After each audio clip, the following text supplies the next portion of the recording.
de cette épître à Tite. C'est un peu le feu d'artifice de ce thème central qui nous est présenté dans l'épître de Tite, celui de pratiquer des bonnes œuvres.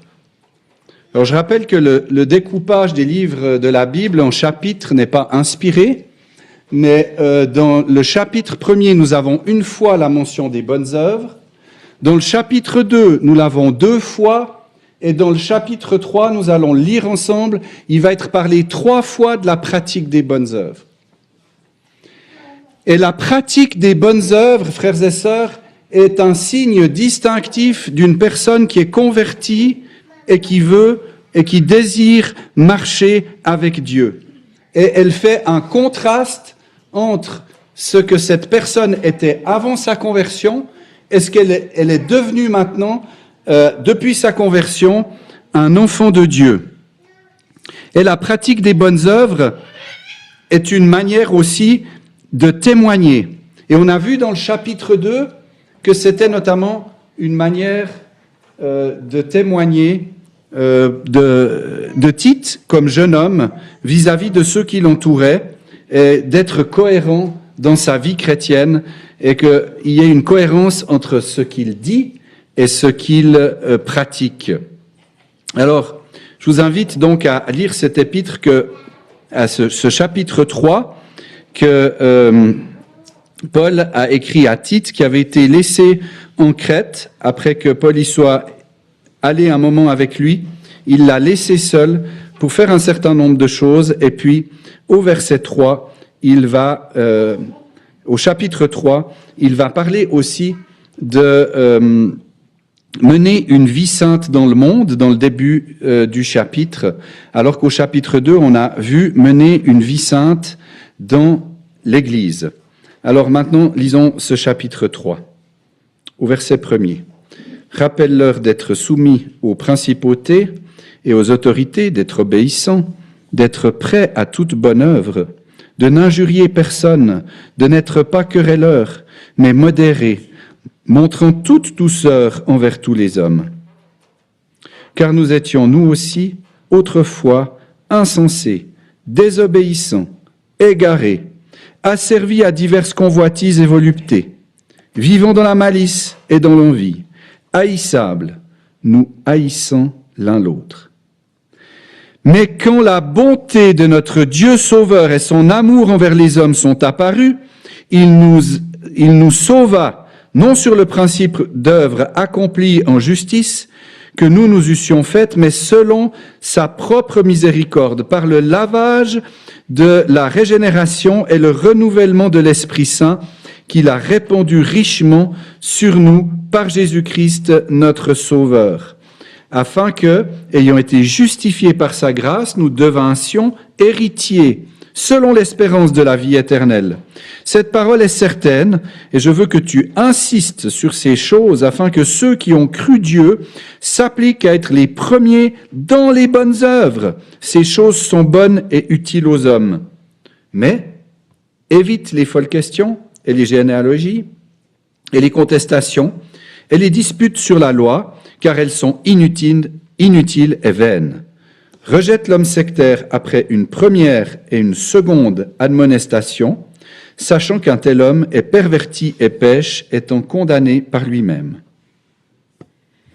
Quand j'enverrai Artémas auprès de toi, ou Tychique, empresse-toi de venir auprès de moi à Nicopolis, car j'ai résolu d'y passer l'hiver. Accompagne avec soin Zénas, le docteur de la loi, et Apollos, afin que rien ne leur manque, et que les apôtres aussi apprennent à être les premiers dans les bonnes œuvres, pour les choses nécessaires, afin qu'ils ne soient pas sans fruit. Tous ceux qui sont avec moi te saluent. Salut ceux qui nous aiment dans la foi. Que la grâce soit avec vous tous.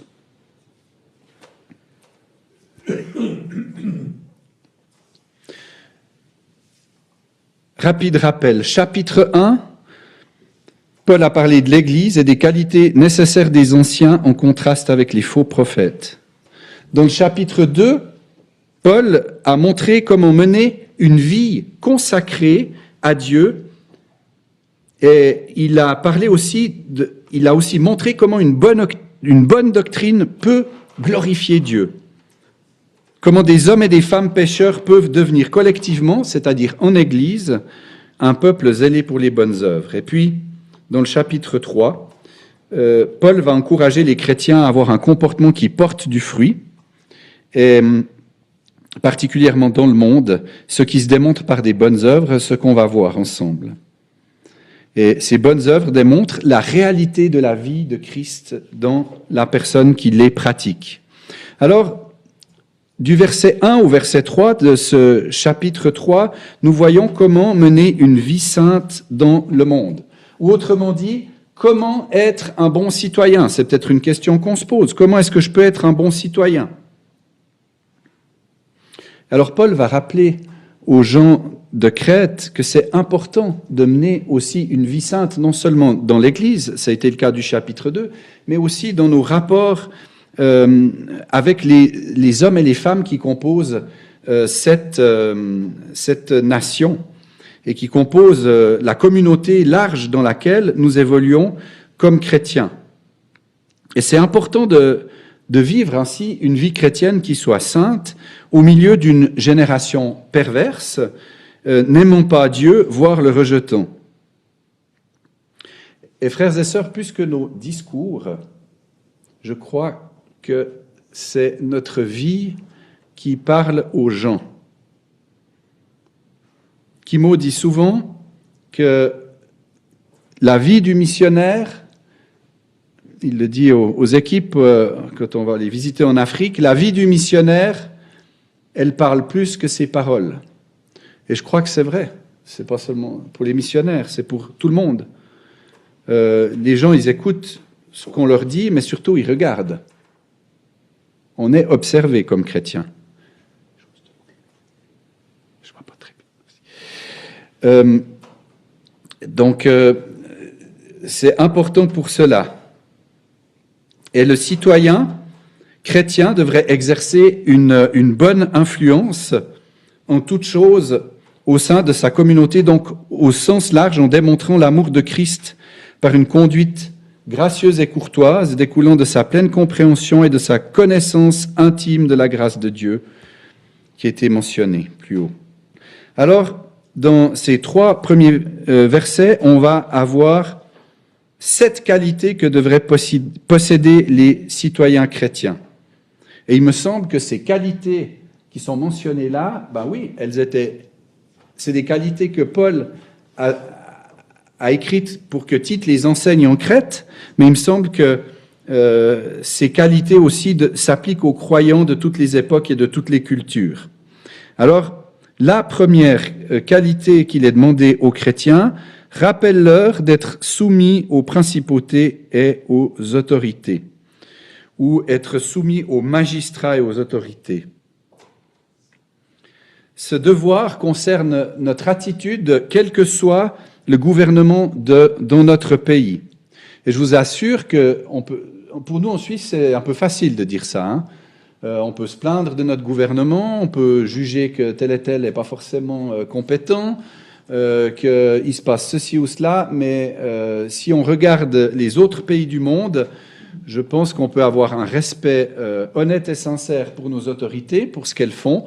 Et puis dans certains pays, c'est plus compliqué d'avoir ce respect et cette révérence vis-à-vis des autorités, cette soumission vis-à-vis des autorités quand elles sont ouvertement corrompues et qu'elles font le mal. Alors bien sûr, il y a peut-être des principes chrétiens que nos autorités ont mis de côté, et puis ça nous chagrine, et puis on a raison d'être chagriné par ça, et puis de prier pour ça, peut-être en particulier. Mais quand l'autorité est totalement corrompue, être soumis aux magistrats et aux autorités, c'est pas facile. Et dans un autre texte biblique, dans Romains 13, Paul, il nous avait rappelé pourquoi c'était important d'être soumis aux autorités. Il nous dit que les autorités, elles existent par Dieu. Il nous dit aussi que la personne qui s'oppose à l'autorité résiste à l'ordre que Dieu a établi, même encore une fois si le président ou le gouvernement est profondément corrompu et injuste. Et ne pas le faire, ceux qui résistent à ces gouvernements-là, s'attirent une condamnation contre eux-mêmes. Et le gouvernement, même s'il est mauvais, il existe pour restreindre le mal. C'est Dieu qui l'a conçu pour le bien des individus et de la société. Dieu l'a conçu aussi pour punir les hommes méchants. Alors ça marche en particulier quand la justice est impartiale, mais on sait très bien tous que, même dans les pays les plus réputés pour leur justice, cette justice n'est malheureusement pas impartiale puisqu'elle est humaine.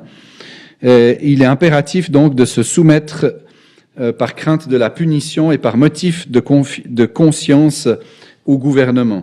Et nous devrions être donc soumis au gouvernement que Dieu a institué dans notre pays, y compris peut-être parfois des lois qui nous sont pénibles ou des ordonnances qui nous ont été pénibles. Voilà, la soumission aux autorités est un principe biblique. Et puis, la deuxième chose qui est dit, après avoir parlé de la soumission aux autorités, il est dit d'être obéissant, obéir. Alors, jusqu'où va cette obéissance aux autorités ? Parce que les autorités peuvent nous demander de faire quelque chose qui est contraire au commandement de Dieu. Et je crois que c'est là que s'arrête notre obéissance aux autorités, c'est quand elles nous demandent ouvertement de faire quelque chose qui est contre Dieu. Acte 5, 29, il vaut mieux obéir à Dieu qu'aux hommes. Donc à partir du moment où l'autorité nous demande de manière claire de désobéir à un principe biblique, alors là, comme chrétiens, nous ne pouvons pas suivre l'autorité. C'est là que s'arrête notre obéissance à cette autorité.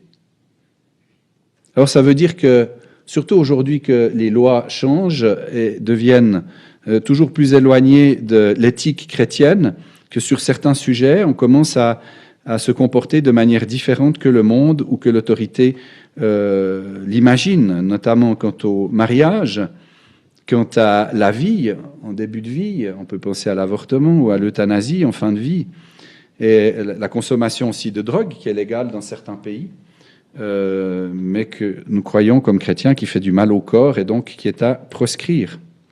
Donc l'obéissance aux autorités. Ensuite, troisième principe, d'être prêt à toute bonne œuvre. Et voilà de nouveau ce thème central des bonnes œuvres qui apparaît 6 fois dans l'épître à Tite, en peu de versets, la pratique des bonnes œuvres, d'être prêt à faire des bonnes œuvres. Frères et sœurs, si nous avons été créés, si nous avons été sauvés, c'est pour pratiquer les bonnes œuvres. Ça devrait être l'objectif de notre vie chrétienne. Est-ce que c'est mon objectif ? Pas toujours. Est-ce que c'est ton objectif ? Est-ce que nous sommes conscients que si Dieu nous a mis à part, nous a pris, a fait de nous des saints, a fait de nous un peuple particulier, un peuple zélé pour les bonnes œuvres, c'est pour que nous les pratiquions. Et ça, c'est une question qu'on doit tous se poser. Est-ce que je suis prêt à faire ces bonnes œuvres ? Et Dieu, nous le savons dans Éphésiens 2, ça nous est dit, ces bonnes œuvres, il les prépare à l'avance devant nous. C'est comme un tapis rouge qui défilerait au fur et à mesure que nous marchons. Il nous prépare des bonnes œuvres à l'avance. Alors moi, je suis le premier à dire qu'il y a certaines bonnes œuvres, je ne les ai pas pratiquées. Elles étaient devant moi, toutes prêtes. Parler à quelqu'un, dire quelque chose, aider, on n'a pas toujours saisi ces bonnes œuvres. Mais ne nous décourageons pas parce que Dieu va continuer à mettre des bonnes œuvres devant nous et à nous de les saisir au fur et à mesure qu'il nous les révèle. Et Paul parle ici d'un empressement sincère et bienveillant à servir les autres. Soyons bons envers les gens que nous croisons et que Dieu met sur notre chemin. Comme le dit Galates 6, pratiquons le bien envers tous. Et cette manière de vivre, elle s'oppose totalement à celle des faux prophètes qui ont été décrits dans le chapitre 1, qui sont abominables, rebelles et incapables d'aucune bonne œuvre. Donc un faux prophète, il est incapable de faire aucune bonne œuvre.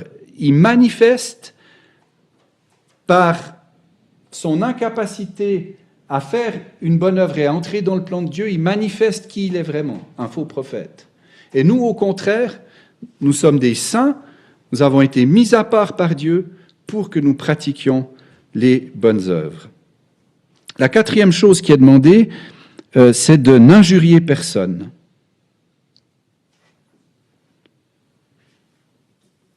Alors, dans certaines traductions, c'est peut-être plus simple à comprendre, parce que vous me direz, oh, mais moi, j'ai pas injurié grand monde dans ma vie du monde.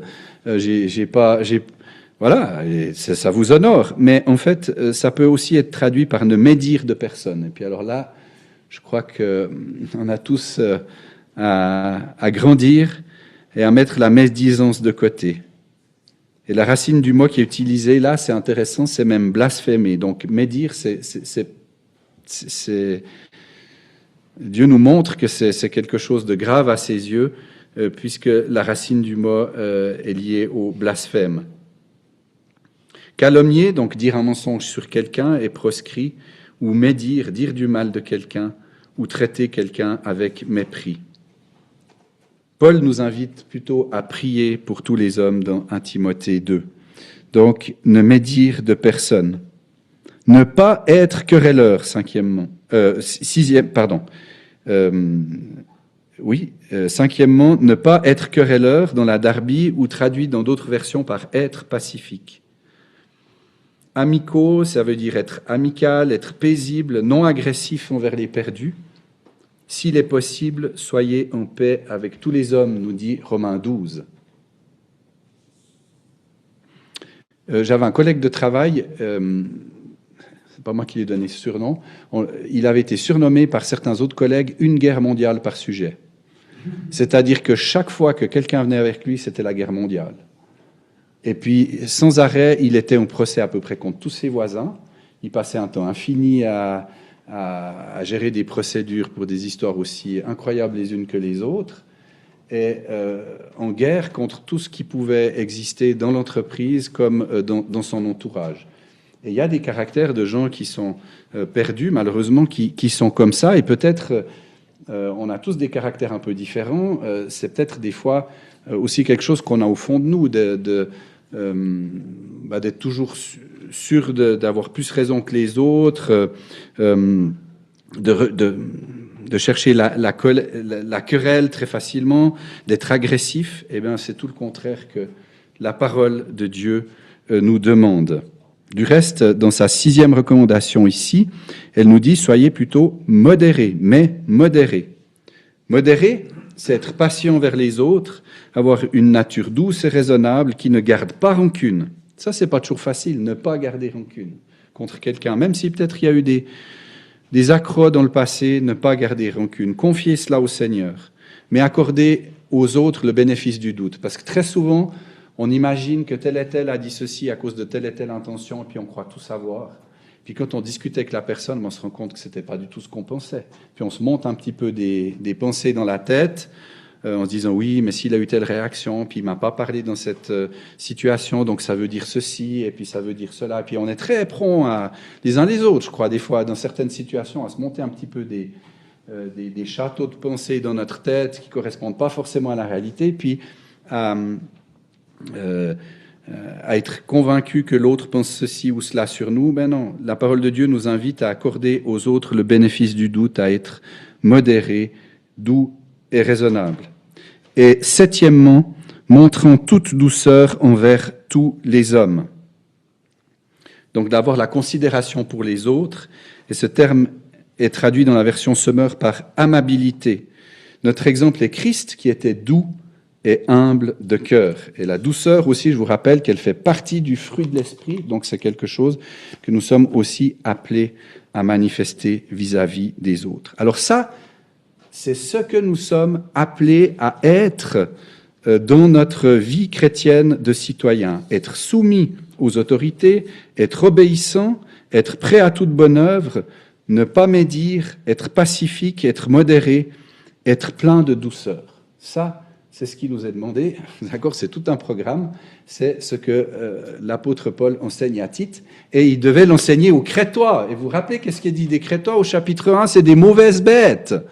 Donc ceux qui étaient convaincus que bien même leur culture, c'était une culture de mauvaises bêtes, parce que des fois on entend dire « Ah oui, mais tu sais, nous, je dis ça comme ça en rigolant, on est du pays d'en haut, ou bien nous, on est des Bretons, ou bien nous, on est des Corses, alors c'est normal, la parole de Dieu nous invite à vivre ces qualités de quelque culture et de quelque endroit qu'on soit, même si dans ces endroits-là, on est peut-être plutôt des durs à cuire. Eh bien, la parole de Dieu veut que nous vivions vraiment ainsi, en pratiquant ces bonnes œuvres et en ayant cette attitude-là. Elle va faire un contraste au verset 3 avec ce que nous étions avant. Car nous étions, nous aussi, autrefois.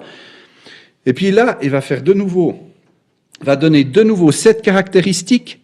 Insensés, ça veut dire ignorant ou mal informé, absence totale de compréhension des choses de Dieu, désobéissant, rebelle ou insoumis, ça veut dire égaré, détourné, hors du droit chemin, asservi à diverses convoitises et voluptés. Notre nature nous poussait à rechercher le péché, et l'homme naturel choisit le péché, frères et sœurs. Et ça, c'est ce que nous avons en nous, le principe du péché, auquel s'oppose le principe de l'esprit. Et puis, vivant dans la malice ou la méchanceté et dans l'envie, et enfin haïssable ou odieux, traduit dans d'autres traductions, nous haïssons l'un l'autre. Non seulement les hommes se haïssent les uns les autres, mais en plus, ils sont vraiment dignes d'être haïs puisqu'ils sont haïssables. Voilà, ça c'était ce qu'on était avant. Ces 7 caractéristiques, je ne vais pas m'arrêter plus longtemps, ça vaut pas tellement la peine de parler de ce qu'on était avant, mais plutôt on a vu dans les versets 1 et 2 ce que nous sommes appelés à être et à vivre. Et on voit un contraste. Et quand quelqu'un se convertit, on voit un contraste. Et c'est ça que je trouve magnifique. Combien d'histoires de personnes qui se sont converties, et puis ils avaient tel et tel caractère, et puis Dieu travaille. Alors évidemment, le travail, c'est le travail de toute une vie. Donc il y a des traits de caractère, je crois que les plus anciens parmi nous, ils peuvent mieux le dire que moi, on lutte toute la vie contre. Et puis petit à petit, Dieu nous amène à progresser dans la sainteté. Et c'est dans cette direction qu'on doit aller, en faisant contraste avec ce que nous étions avant, qui est décrit au verset 3. Puis à un moment donné, verset 4, il s'est passé quelque chose. Mais quand la bonté de notre Dieu Sauveur et son amour envers les hommes sont apparus, il nous sauva. Et là, l'apôtre Paul, de nouveau, je ne fais pas exprès, c'est chaque fois 7, il va développer 7 aspects du salut, et puis il va nous dire que, premièrement, nous avons été sauvés par la bonté de notre Dieu Sauveur. C'est Dieu qui est bon. Nous avons un Dieu qui est bon, qui est bienveillant, qui veut notre bien, et nous pouvons le dire aux autres. Dans les autres religions, les dieux ne veulent pas toujours du bien de ce qui est censé être leur créature, ou des adeptes de cette religion. Notre Dieu veut du bien aux hommes. Quel Dieu! À un moment donné, nous avons été sauvés par la bonté de notre Dieu Sauveur. Et notre Dieu, de nouveau, il est qualifié de Dieu Sauveur. Quel autre Dieu est un Dieu Sauveur? Dites-moi. Ils ne se décrivent même pas comme ça eux-mêmes. Notre Dieu est un Dieu qui veut sauver. Et ça, c'est quelque chose de magnifique. Et nous avons été sauvés par l'amour de Dieu. L'amour pour le genre humain que Dieu a eu. Et la motivation de Dieu à nous sauver, c'est non seulement sa bonté, on l'a vu, mais aussi son amour, parce que Dieu aime tous les hommes humains. Et vous connaissez ce verset, car Dieu a tant aimé le monde. Dieu est amour, il aime. Et voilà pourquoi il nous a sauvés. Et nous n'avons pas à faire des efforts pour cela, puisque c'est Dieu qui fait. Non à cause des œuvres de justice que nous aurions faites, il n'y a rien qu'on peut faire pour être sauvé, si ce n'est accepter le salut qui nous est donné, mais selon la miséricorde. C'est grâce à la miséricorde de Dieu que nous avons été sauvés. Avec sa miséricorde, Dieu ne nous donne pas ce que nous méritons. On méritait la mort et Dieu est miséricordieux. Il nous donne la vie en Jésus-Christ pour tous ceux qui veulent la saisir. Et nous, on a reçu ainsi le bain de la régénération. Nous avons été lavés de notre péché. La décomposition et la souillure, elles sont engendrées par la mort spirituelle et nous avons été régénérés. Nous avons reçu une vie nouvelle. Nous sommes nés d'en haut, comme le dit la parole, ou nés de nouveau. Et le Saint-Esprit est venu en nous, et c'est le résultat de ce lavage qui a eu lieu. Au moment de notre conversion, nous avons reçu le Saint-Esprit, et le Saint-Esprit vient amener du renouvellement. Il commence à émerger petit à petit de notre vie quelque chose de nouveau. Le fruit de l'Esprit, par exemple. L'Esprit agit par la parole de Dieu en nous, et elle soutient cette nouvelle vie, elle la nourrit, et les choses anciennes ainsi sont passées. Et Dieu a répandu son Esprit pour qu'on puisse vivre ce genre de vie-là. Est-ce qu'il l'a répandu chichement? Est-ce qu'il a donné un tout petit peu de son Saint-Esprit à chacun d'entre nous? Non, le texte dit, il a répandu richement sur nous, le Saint-Esprit. Nous avons reçu richement le Saint-Esprit pour pouvoir mener cette vie qui est caractérisée par la pratique des bonnes œuvres. Et nous avons été rendus justes par sa grâce, et enfin, nous sommes devenus héritiers de la vie éternelle. Alors voilà 7 aspects du salut donnés par l'apôtre Paul ici dans ces versets-là. Et puis pour conclure cette partie-là, Paul va encore donner 3 impératifs au verset 8, au verset 9 et au verset 10 à Tite.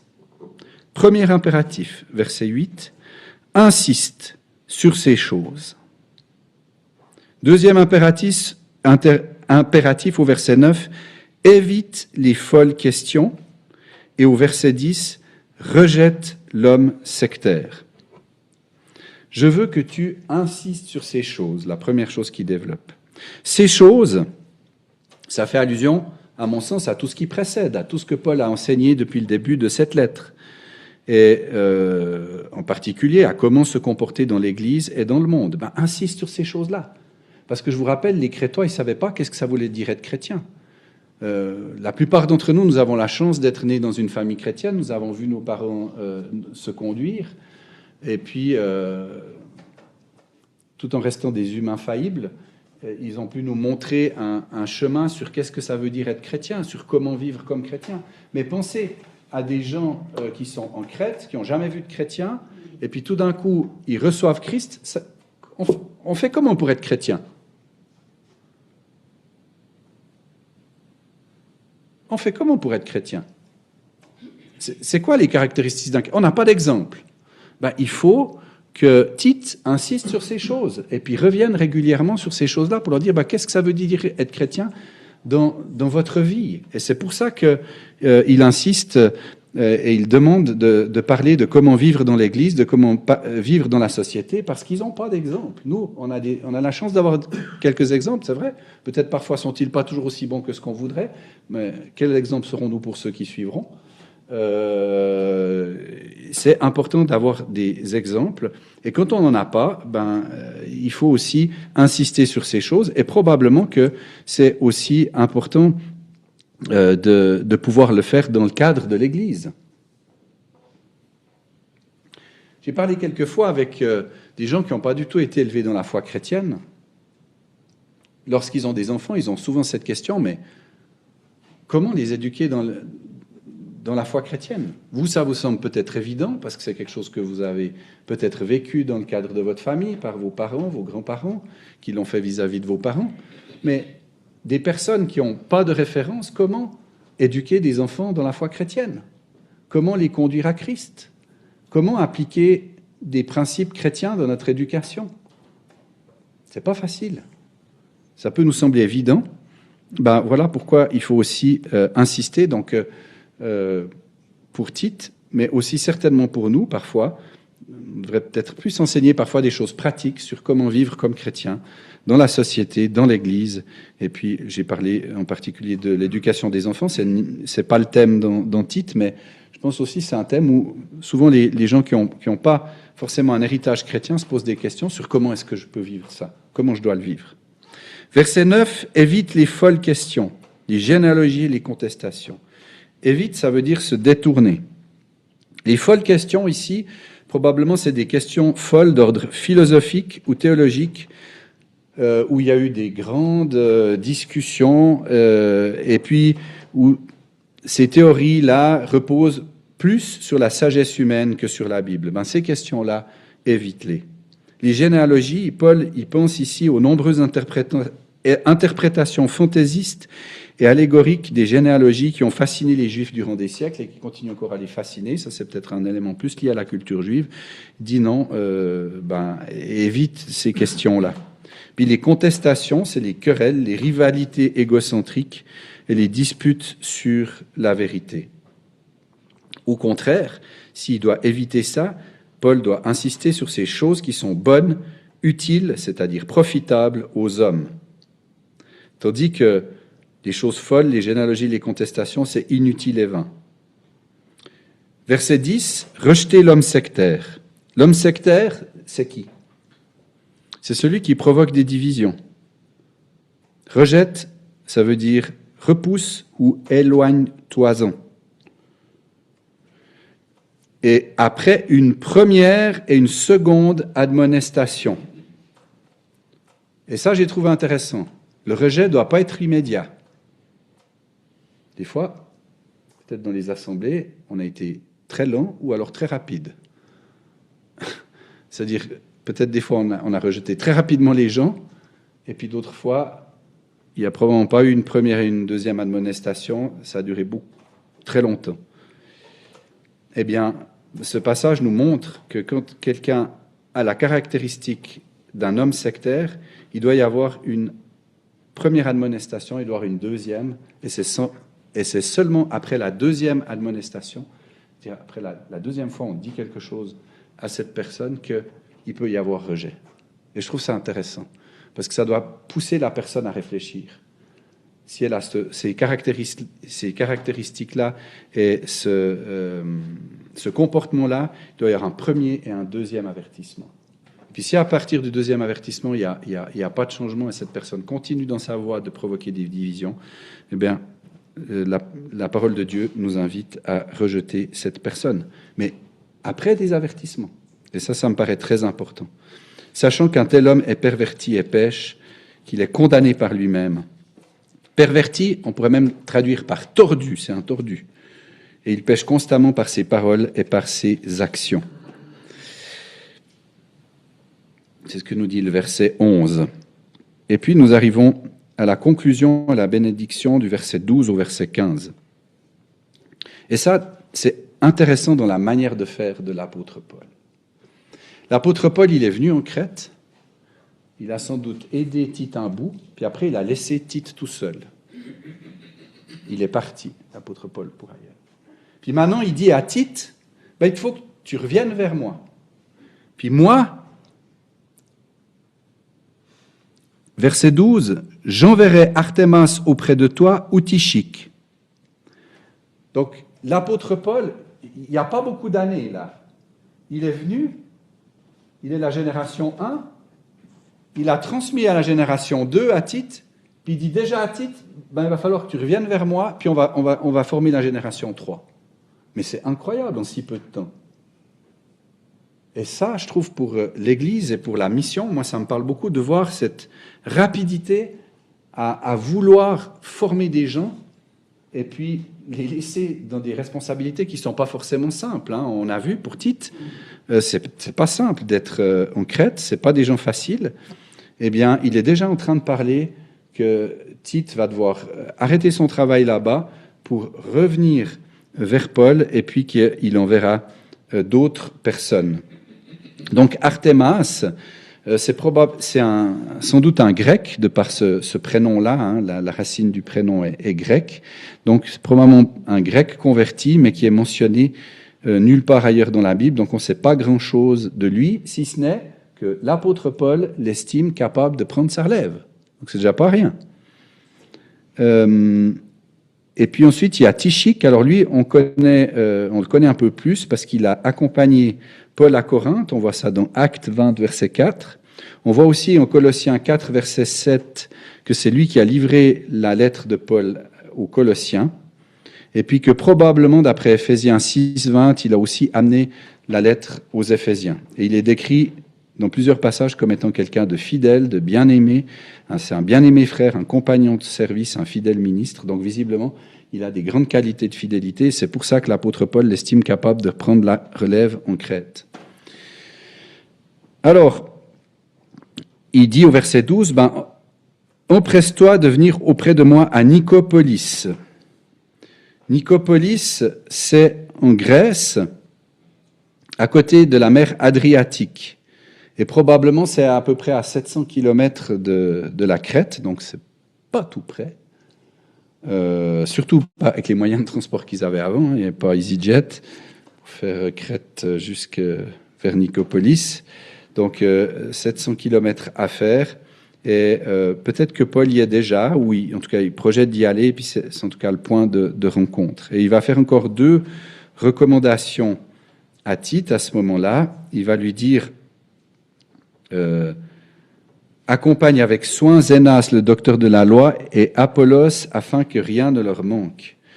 Donc, Zénas et Apollos sont vers Tite, en Crète. Ils étaient venus amener la lettre que Paul a écrite peut-être depuis Nicopolis, et puis ils sont venus amener cette lettre. Et puis maintenant, ils vont repartir, et Paul demande à Tite de veiller à ce que Zénas et Apollos ne manquent de rien pour leur voyage de retour. Ça comprend sans doute un peu de nourriture et probablement d'argent à leur donner pour qu'ils puissent faire ce chemin de retour. Zénas, qu'est-ce qu'on sait de lui? On sait juste là qu'il est un docteur de la loi. Alors c'est très discuté de savoir est-ce qu'il est un docteur de la loi romaine ou est-ce qu'il est un docteur de la loi mosaïque, c'est-à-dire plutôt un juif. Je ne peux pas trancher pour ma part. Et les 2 options sont possibles. En tout cas, ça veut dire que les docteurs de la loi avaient aussi leur place dans l'Église. Et on peut imaginer qu'il fait ce voyage en parallèle à son activité de docteur de la loi. Donc c'est quelqu'un qui a une activité professionnelle et puis qui a mis du temps pour la mission. Et je trouve aussi que c'est quelque chose qui est beau d'être relevé. Et puis, on n'a pas d'autre information que sur lui dans le Nouveau Testament. Quant à Apollos, on sait qu'il est originaire d'Alexandrie et qu'il a été assisté par Priscilla et Aquilas qui ont contribué à l'enseigner.